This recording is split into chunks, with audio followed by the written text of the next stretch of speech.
تعلیم سنتے جائیے۔ ویڈیو کا ٹائٹل شروع سے ہی بتا دیتا ہوں، یہ ویڈیو اس نسبت سے ہے کہ نماز پڑھنے پر کیا ملتا ہے اور کہاں کہاں ملتا ہے، اور نماز نہ پڑھنے پر کیا کیا ملتا ہے اور کہاں کہاں ملتا ہے۔ چلو بسم اللہ الرحمن الرحیم شروع کرتے ہیں۔ ایک حدیث میں آیا ہے کہ جو شخص نماز کا اہتمام کرتا ہے، حق تعالی شانہ 5 طرح اس کا اکرام و اعزاز فرماتے ہیں۔ ایک یہ کہ اس پر سے رزق کی تنگی ہٹا دی جاتی ہے، دوسری یہ کہ اس سے عذاب قبر ہٹا دیا جاتا ہے، تیسری یہ کہ قیامت کے دن اس کو نام اعمال دائیں ہاتھ میں دے دیا جائے گا، جن کا حال سورہ الحاقہ میں مفصل مذکورہ ہے کہ جن لوگوں کو نام اعمال دائیں ہاتھ میں دے دیا جائیں گے وہ نہایت خوش و خرم ہر شخص کو دکھاتے پھریں گے، اور چوتھے یہ کہ پل صراط پر بجلی کی طرح گزر جائیں گے، پانچویں بغیر حساب کتاب کے جنت میں داخل ہوں گے۔ اور جو شخص نماز میں سستی کرتا ہے اس کو 15 طریقے سے عذاب ہوتا ہے، 5 طرح دنیا میں، اور 3 طرح موت کے وقت، اور 3 طرح قبر میں، اور 3 طرح قبر کے نکلنے کے بعد یعنی محشر کے میدان میں۔ دنیا کے 5 تو یہ ہے، اول یہ کہ اس کی زندگی میں برکت نہیں رہتی، دوسری یہ کہ صلح کا نور اس کے چہرے سے ہٹا دیا جاتا ہے، تیسری یہ کہ اس کے نیک کاموں کا اجر ہٹا دیا جاتا ہے، چوتھے اس کی دعا قبول نہیں ہوتی، پانچویں یہ کہ نیک بندوں کی دعا میں اس کا استحقاق نہیں رہتا۔ اور موت کے وقت کے 3 عذاب یہ ہے کہ اول ذلت سے مرتا ہے، دوسرے بھوکا مرتا ہے، تیسرے پیاس کی شدت میں موت آتی ہے، اگر سمندر بھی پی لے تو پیاس نہیں بجھتی۔ قبر کے 3 عذاب یہ ہے، اول اس پر قبر اتنی تنگ ہو جاتی ہے کہ پسلیاں آپس میں گھس جاتی ہے، اور دوسرے قبر میں آگ جلا دی جاتی ہے، تیسرے قبر میں ایک سانپ اس پر ایسی شکل کا مسلط ہوتا ہے جس کی آنکھیں آگ کی ہوتی ہے اور ناخن لوہے کے، اتنے لمبے کہ ایک دن پورا چل کر اس کے ناخن کے ختم تک پہنچا جائے، یعنی پورا دن جو ہے نا اس ناخن کے راستے میں چل کر کہ وہ ناخن ختم ہو جائے، اتنا لمبا اس کا ناخن ہے کہ پورا دن کا سفر ہے۔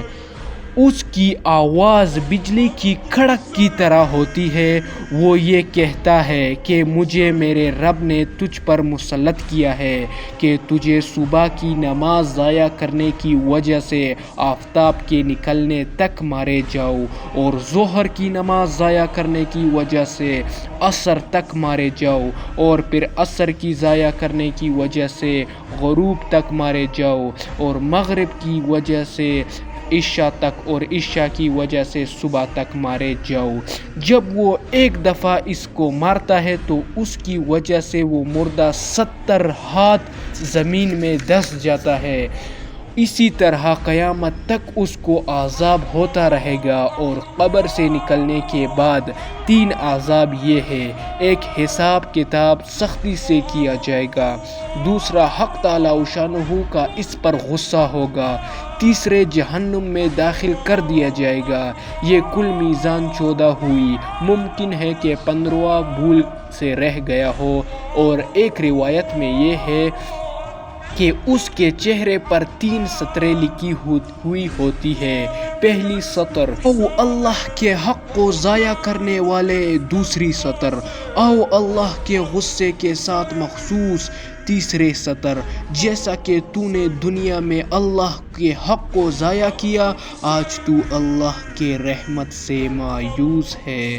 اور پہلی روایت میں بے نمازی کا اسلام سے نکل جانا بھی مذکور ہے، تو پھر جس قدر عذاب ہو تھوڑا ہے، البتہ یہ ضرور ہے کہ یہ جو کچھ مذکور ہے اور آئندہ آ رہا ہے وہ سب اس فعل کی سزا ہے، اس کے مستحق سزا ہونے کے بعد، اور اس دفعہ کی فرو جرم کے ساتھ ہی ارشاد خداوندی تعالی ہے، یعنی اللہ پاک کا ارشاد ہے، ان اللہ لا یغفر یشرک بہ ویغفر ما دون ذلک لمن یشاء، کہ اللہ تعالیٰ شرک کی تو معافی نہیں فرمائیں گے، اس کے علاوہ جس کی دل چاہے معاف فرما دیں گے، یعنی جس گناہ کی دل چاہے اللہ سبحانہ و تعالیٰ معاف فرما دیں گے۔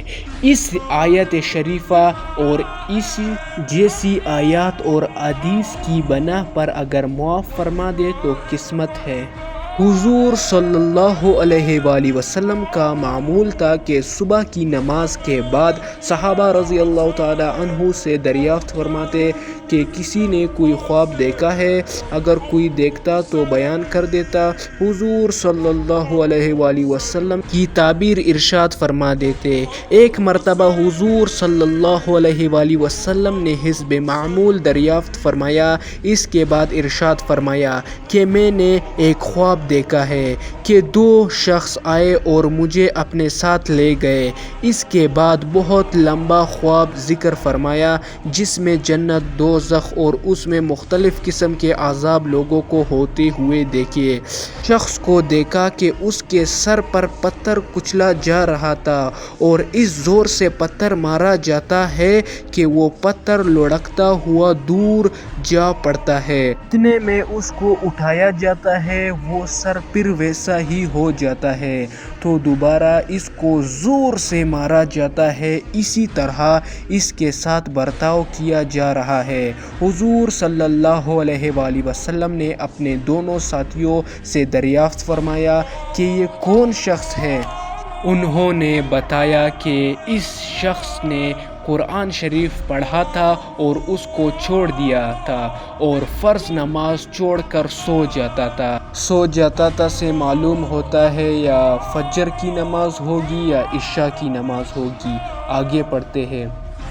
دوسری حدیث میں اس قسم کا ایک اور قصہ ہے جس میں ہے کہ حضور صلی اللہ علیہ وآلہ وسلم نے ایک جماعت کے ساتھ یہ برتاؤ دیکھا تو حضرت جبرائیل علیہ السلام سے دریافت کیا کہ انہوں نے فرمایا کہ یہ لوگ ہیں جو نماز میں سستی کرتے ہیں۔ مجاہد رحمۃ اللہ علیہ کہتے ہیں کہ جو لوگ نماز کے اوقات معلوم کرنے کا اہتمام رکھتے ہیں ان میں ایسی برکت ہوتی ہے جیسی حضرت ابراہیم علیہ السلام اور ان کی اولاد میں ہوئی۔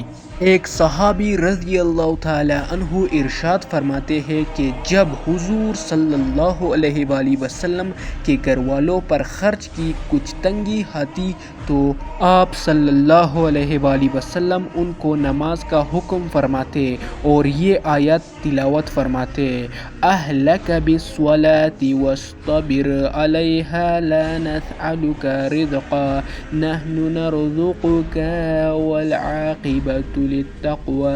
ترجمہ: اپنے گھر والوں کو نماز کا حکم کیجیے اور خود بھی اس کا اہتمام کرتے رہیے۔ ہم آپ سے روزی کمانا نہیں چاہتے، روزی تو ہم آپ کو دیں گے اور بہترین انجام تو پرہیزگاری ہی کا ہے۔ حضرت اسماء رضی اللہ تعالی عنہا کہتی ہے کہ میں نے حضور صلی اللہ علیہ وآلہ وسلم سے سنا کہ قیامت کے دن سارے آدمی ایک جگہ جمع ہوں گے اور فرشتہ جو بھی آواز کر دے گا سب کو سنائی دے گی۔ اس وقت اعلان ہوگا، کہاں ہے وہ لوگ جو راحت اور تکلیف میں ہر حال میں اللہ کی حمد کرتے تھے؟ یہ سن کر ایک جماعت اٹھے گی اور بغیر حساب کتاب کے جنت میں داخل ہوگی۔ یہ عذابات اور نماز کے فائدے دیکھنے کے بعد کوئی انشاءاللہ تعالی مسلمان بھائی بے نمازی نہیں رہے گا۔ بس میں چاہتا ہوں کہ ہر مسلمان بھائی تک یہ ویڈیو پہنچے اور یہ لاسٹ میں بتاؤں گا کہ کون سا صفحہ ہے، کون سا کتاب ہے، تو آپ سب حضرات یہ سب حدیثیں چیک بھی کر سکتے ہیں۔ اتنے خطرناک جو ہے نا عذابات ہے دنیا میں بھی، موت کے وقت میں بھی، قبر میں بھی، تو کتنے اس کے بعد بھی کوئی بندہ بے نمازی رہ سکتا ہے؟ کون رہ سکتا ہے؟ ہمارے دل میں کلمہ ہے، ہمارے دل میں اللہ پاک کا خوف ہے۔ کون دیکھو عذاب کون برداشت کر سکتا ہے؟ ابھی میں آپ لوگوں کو ایک مثال دیتا ہوں، مثال سننا جو ہے نا ضروری ہے، مثال ضرور سنیے، مزہ بھی آئے گا، مثلا اچھا ہے۔ ایک آدمی ہے جو کشتی پر سوار ہے، وہ جو ہے نا مطلب مچھلی پکڑنے والا ہے، سیخ جو ہے نا سمندر میں اس نے پھینک دیا کہ کوئی مچھلی اس میں پھنس جائے. ایک مچھلی جو ہے نا وہ آ گئی، وہ سیخ میں کھانا بھی تھا تو وہ کھانا کھانے پہنچ گئی. تو دوسری مچھلی نے کہا نہیں آپ کو وہ کھانا نہیں کھانا چاہیے، ادھر جو ہے نا اگر آپ یہ کھانا کھاؤ گی تو آپ کو اوپر ایک انسان بیٹھا ہے جس کے 32 دانت ہے، وہ آپ کو چبا کر کھائے گا، وہ آپ کو بلتی ہوئی گھی میں ڈالے گا. لیکن وہ مچھلی کہنے لگی میں تو بھوکی ہوں، ادھر تو کوئی آدمی نہیں ہے، کچھ بھی نہیں ہے، فضول میں مجھے اس کھانے سے روک رہے ہو. بس وہ جیسے ہی اس کھانے کو کھاتی ہے وہ ایک دم سے وہ رسی کھینچ لیتا ہے اور وہ مچھلی کو پکڑ لیتا ہے. وہ مچھلی کو سمندر سے جیسے ہی باہر اٹھا لیتا ہے تو پھر وہ مچھلی دیکھتی ہے واقعی یہ آدمی ہے، اس کے 32 دانت ہے، واقعی ابھی میرے ساتھ یہ جو اس نے بولا تھا ویسا ہی کرے گا، اور یقیناً ویسا ہی کر دیتا ہے. تو ابھی بھی موقع ہے، غائبی آنکھ جو ہے نا بند ہے، جیسے ہی غائبی آنکھ کھل جائے گی ہماری پھر کوئی افسوس کرنے کا فائدہ نہیں ہوگا. جیسے میں نے یہ مچھلی کا واقعہ سنا دیا. اللہ پاک عمل کرنے کی توفیق نصیب فرمائے. کتاب فضائل اعمال، مضمون فضائل نماز، صفحہ نمبر 33، حدیث نمبر 7. سبحان ربک رب العزت عما یصفون وسلام علی المرسلین الحمد للہ رب العالمین. جزاک اللہ خیرہ.